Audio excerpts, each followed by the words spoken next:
Hi, everybody.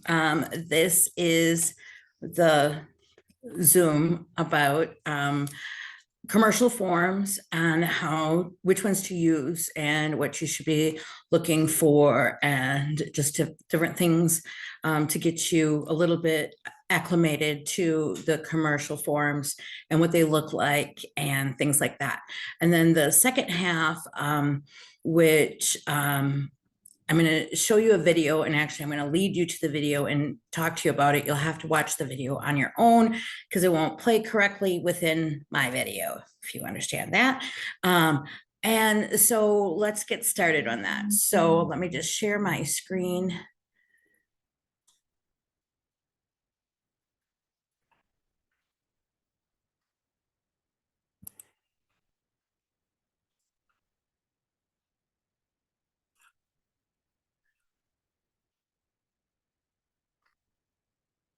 And here is my loop that we're going to be looking at today, which is the commercial loop. And I just wanted to go over some of the different things. First of all, when you pull up a commercial loop, this is how it's going to look, a lot like your residential ones. And it's going to have forms in here that you may use. There's actually a commercial buyer agency. So I wanted to show you that.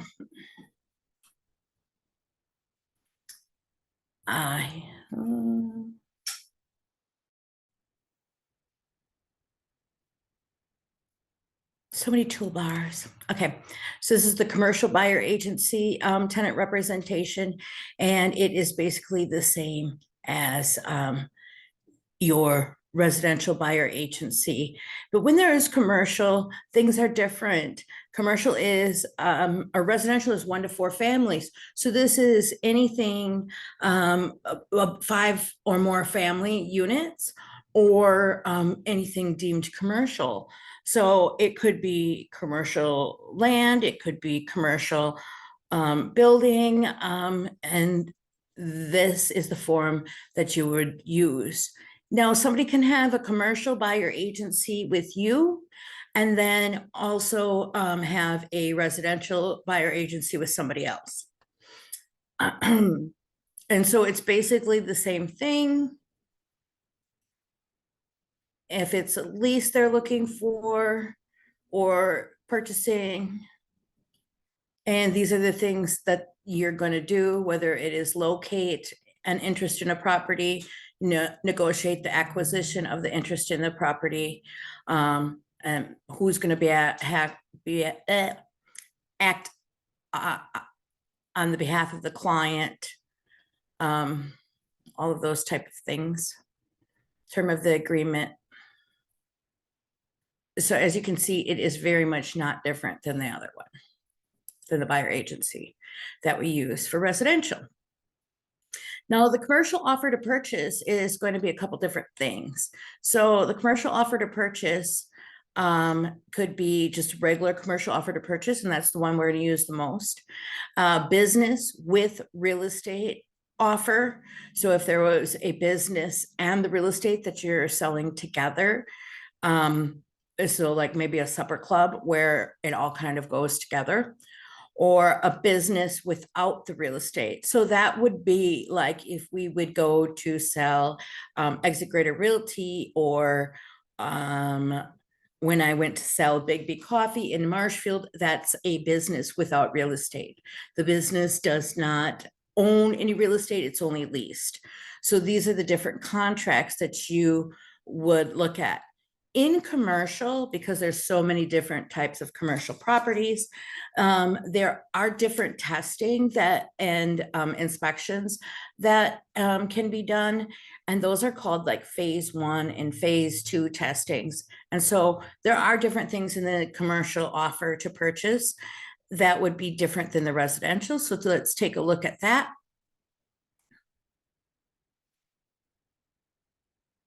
So it has a property known as, so it could be a description of the complete building, like the Mosney Rec Center, let's say, okay? It could be called that. You could write in the street address. You should also may have the PIN numbers and things associated, just like anything else, but you could write in the property known as like, the trying to think like Richardson Supper Club, okay? Property known as that. Then you here would have the price, of course, what's included in this. And this is what's included in the purchase, okay? So in commercial real estate, when somebody sells something and it is, let's say, a restaurant. So let's say a supper club, okay? And we'll call it Lazy Acres Supper Club that we're selling.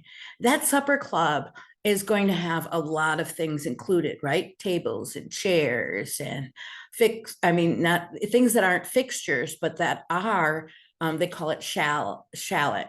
It's that is the part of the business that makes the business run. So for us, it is the copy machines, the printers, the desks and internet and modems and things that we may have purchased to make the business run. Okay. So the stamp machine, any things that we have purchased to make the business run. Of course, ours runs on intellectual mostly, right? So computers and things like that. But if you had a supper club, think of the many things that you would be including in that. All right. So this, even though you're writing it in the offer to purchase, later on, they might separate the amounts with it. That doesn't ever change the offer to purchase or the commission on the offer to purchase. I know that was asked once, because the offer is for all of the things, because it's for the business also, okay? And the reason why the seller later wants to split it up is because you have a different tax bracket for selling all of those items that make your business. And it goes to a different part of, a lot of times your LLC owns the business, but you own the real estate. And so you'll have capital gains on the real estate, but you don't want to pay capital gains on the equipment and things that run your business, the tables and chairs and furniture and knives and glasses and napkins and equipment in the back. Okay. So that's why they get divided up at the end. It has to do with the tax guy. All right. Things not included in the purchase price. So, as we know, any personal property, things that are never included in the purchase price when selling something like a restaurant or a bar or anything like that would be would be opened merchandise. So if I had an open box of noodles, or if I had an open can of something of olives, or I had a bottle of whiskey. And so you ever see a bar go out of business or change hands, they always have a big party and get rid of all the old alcohol because they don't want to crack another bottle. So your binding acceptance, your closing, your earnest money, all of that kind of stays the same, even how your earnest money is held, all of that.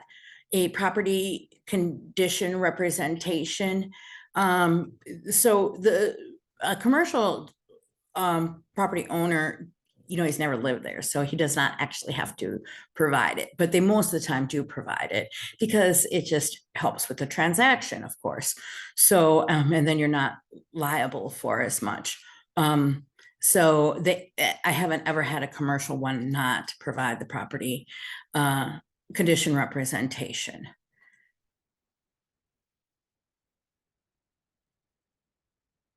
Proposed use.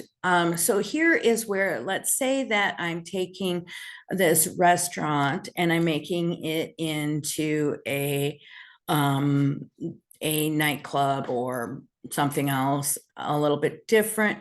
Or maybe I'm taking a vacant building and I'm making it into a restaurant. Let's use that scenario. I would need to know if I could get a proposed use contingency. Can I get the permits that I need? Can I get the license for the food and alcohol, beer and wine and tobacco and all of those things? And so those type of contingencies would be written in here. So if zoning, easement or restrictions, approvals, any of those things. And then of course, if there was a problem getting access to the property, this commercial form encompasses a lot. So a land use approval permits to see if you could use the land to develop it for that. I have 861 Grand Avenue, which is currently a gentleman's club for sale. If somebody wanted to come through and put, say, a gas station, they would need to change some of the, maybe some of the zoning, maybe some of the land use approval permits, things like that. So this is what we would write in here. Every single one is going to be different. So I can't say to you, oh, you'll need this or that. Each scenario would require the different things that you'd want to do. A map of the property, of course, that means a survey. You might not have used this before, but this is common, especially in a commercial property where the boundaries might not be clear, or you want to put up some type of fencing or something like that. Document review contingency. So here are some of the things that they ask for that. Documents evidencing the sale of the property has been properly authorized if seller is a business entity, so that everybody is signing who needs to. A complete inventory of all furniture, fixtures, equipment, and other personal property included in this transaction, which is consistent with representations made prior to and in this offer. A uniform commercial code lien search as to the personal property included the purchase price, showing the property to be free and clear of any liens other than liens to be released prior to or at closing. So let's say that I have a lien on my printer, because we usually buy these things on a payment plan of a year or two. And let's say I didn't pay that, that would be a uniform commercial code lien that would go against Exit Greater Realty, or and then of course, when you sell, if you're selling that business, it could go against that. So I sold a bar one time and definitely needed this because it was an active working bar. We had to make sure that the equipment that she was renting or purchased or had purchased or anything like that didn't have any back things to it. So we actually went through each vendor that she was using and looked them up and everything. The title company does that for us. And then what the rent roll is, and then you could write in anything else. So let's say I rented go-karts or something like that, you know, or I rented, paid people to be able to get into a boat landing or something like that. I'm just trying to come up with ideas where you might need some other information in commercial. Here's the one that I was talking to you about. Instead of like the home inspection, there will be environmental evaluation contingency. So this is looking in the soil basically and figuring out, one, what was this building ever?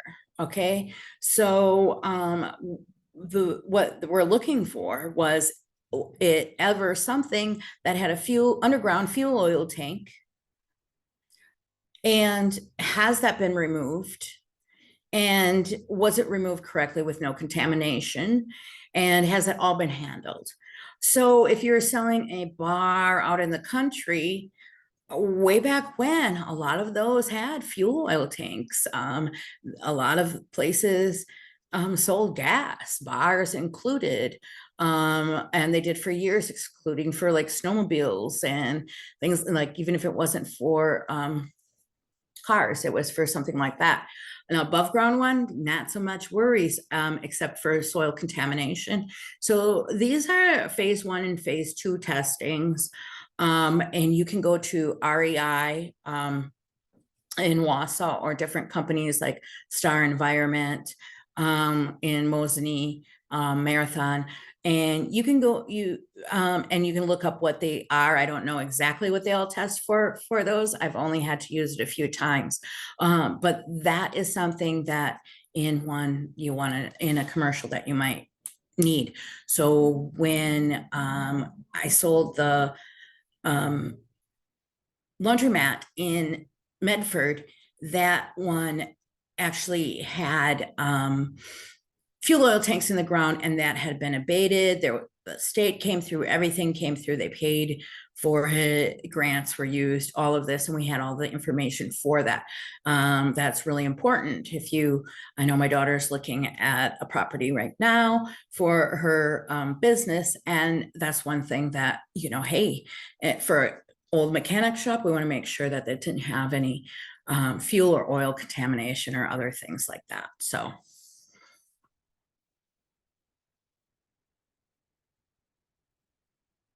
Inspection contingency, finance contingency, all of those things might, they're all going to be used, and they're all about the same. The one thing is there might be other financing that a commercial property may be using, not only a commercial loan, but there's different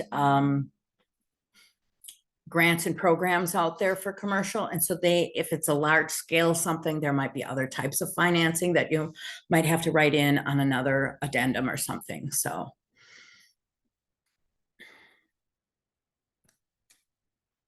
And I think the rest is pretty self-explanatory with the same, not reading to you the same stuff that we normally would do. Oh, okay, here's one, the estoppel letters. The seller shall deliver to the buyer no later than how many days? 7 if left blank.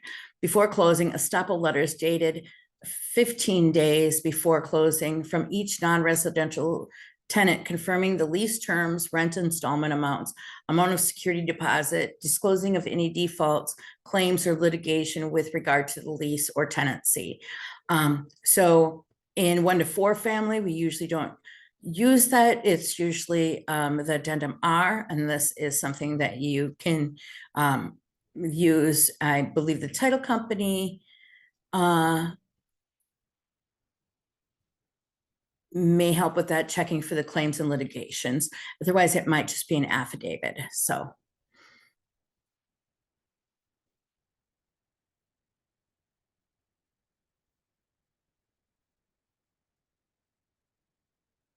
And it does have, because a lot of commercial is 1031 exchange. And 1031 exchange, if you don't know what that is, it's where it's a tax deferment. And it is when you exchange your property, you sell it basically, but you never cash out. Okay. So the title company holds all of your proceeds. They pay off your loan if you have one. They use all of they take all of your proceeds, and they keep it in trust or escrow or whatever it is until you close on your next property. You have to name that within so many days, 45 days of your closing. And there's a lot of rules to it. We have used that. And so basically this is letting you know right away that that's going to be involved. In a residential one, if somebody or something like that, land or something, you would have to write it in this one, you would not. And that's it for the commercial offer to purchase. These two here, I'm not going to go through with you because I just wanted to touch on this, and the likelihood first for the business without real estate. That is, you have to be a broker to do that one. So we would do that one for you anyway. And this other one, business with real estate. You can see it's a little different, has the real estate, who is it owned by, who is it leased to, what type of ownership is it, and just some other things. I don't think I've had anybody use this one yet in the 10 years that we've been doing business. So I didn't want to spend time going over it then. I'm going to go back because I want to show you the commercial listing.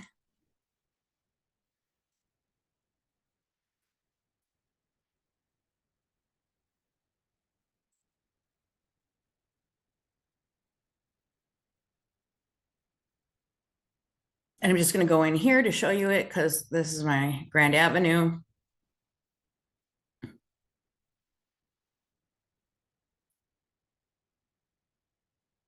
And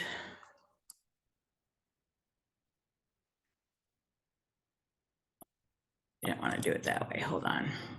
Hold on, pause. I actually am going to pause it so I can bring this up and then we'll get going again.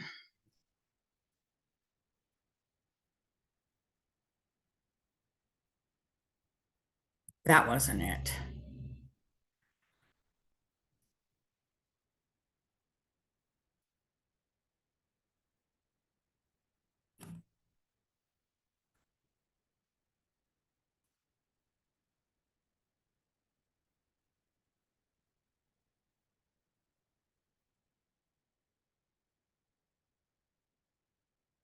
Or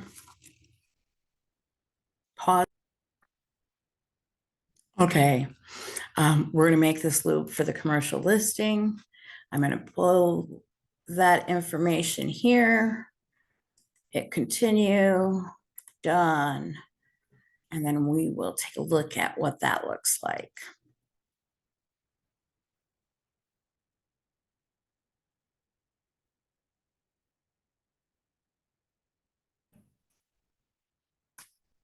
All right, so here is your commercial listing and your seller disclosure report, which we talked about just a little bit ago, and then all of the different forms to distribute it to the MLS. So here, let's look at the commercial listing form. This would be if there was business with real estate. The business listing one would be if there wasn't. So commercial listing, again, what's included, what's not included. Sellers shall convey the personal property by the bill of sale, free and clear of liens and encumbrances, except, so maybe there's something that you're on a lease or something like that. The seller authority, seller represents that the seller has authority to sign this listing and negotiate the sale of the property. If seller is an entity, seller agrees within 15 days of the execution of this listing to provide the firm with a copy of the documents confirming the authority to negotiate the sale of the property. Because if it's in an LLC, you might not really know who actually owns that LLC and who has priority to make those decisions. What the zoning is, what the variances, non-conforming use or development restrictions are. So that's asking the seller that they represent the property is subject to the following special zoning or land use development restrictions, zoning variances, non-conforming use. So they have to tell you if any of those type of things affecting the property. Of course, your marketing, your compensation to others. Don't even get started on that yet. Thank you, Freaky Friday with the National Association of Realtors. What your commission will be, the buyer's financial capability. The firm and its agents are not responsible under what Wisconsin statutes or regulations to qualify a buyer's financial capability. If a seller wishes to confirm a buyer's financial capability, seller may negotiate inclusions of contingency for financing, proof of funds, qualification from a lender, sale of the buyer's property, or other confirmation in offer to purchase or contract. Okay, so it doesn't really say that in the residential, but here it points out, hey, ask for things, because it's not as easy as getting a loan to do a business transaction. You probably need money and all kinds of other things. So lien notice, the firm has the authority under the Wisconsin statutes to file a lien for commissions. So unlike residential, if commercial doesn't pay us for some reason, we can file a lien against them. Or compensation earned, but not paid when due against the commercial real estate or the interest in the commercial real estate, if any, that is subject of this listing. Commercial real estate includes all real estate except real property containing 8 or fewer dwelling units, real property that is zoned for residential purposes that does not contain any buildings or structures, and real property that is zoned for agricultural purposes.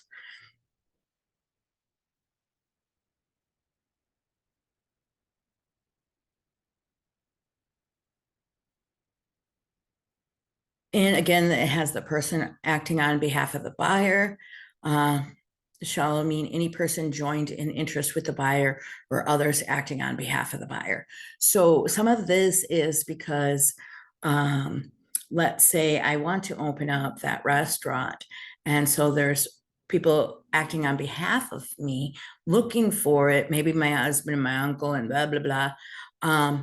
And then maybe you have a procuring cause with my uncle, but then I come in and buy it under my name. Okay, so sometimes that's why they have that differentiating, because it's not like when it's yourself, you're your own entity, so.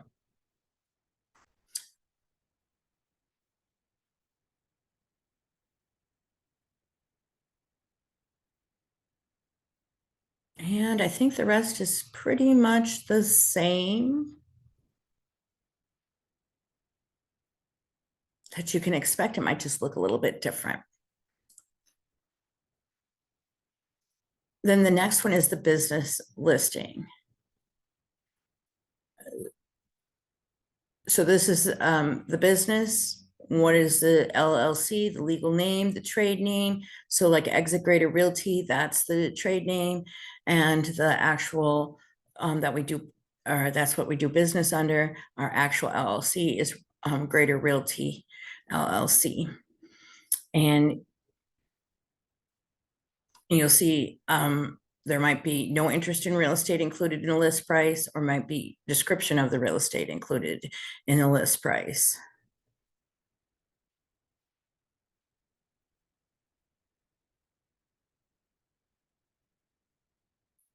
Otherwise, the rest is pretty much the same, but it'll ask you what kind of ownership you have.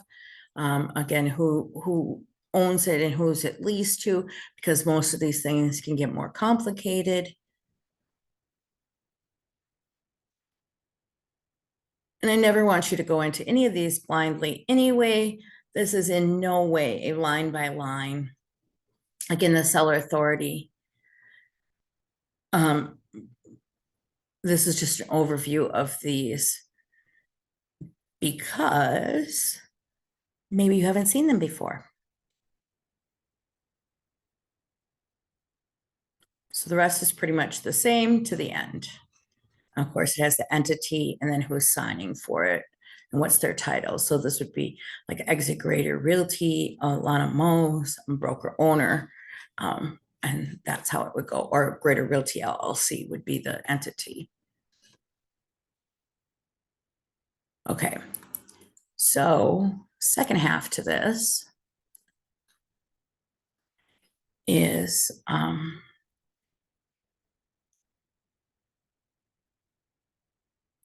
actually going to end this and I'm going to start another one so that you have you don't have to watch the whole commercial if you just wanted to watch this part. So as always, if you're going to do a commercial listing or have a commercial buyer, please reach out to Glenn and I. We can go through the contract with you line by line so that you know what questions to ask and what things to say. This was just a quick overview so you could look at the contract and not spend 2 hours going line for line when it's not applicable yet, but you could see the things that are different. So you could talk about some of those when you're talking about commercial listings and buyers, sales. Have a good one.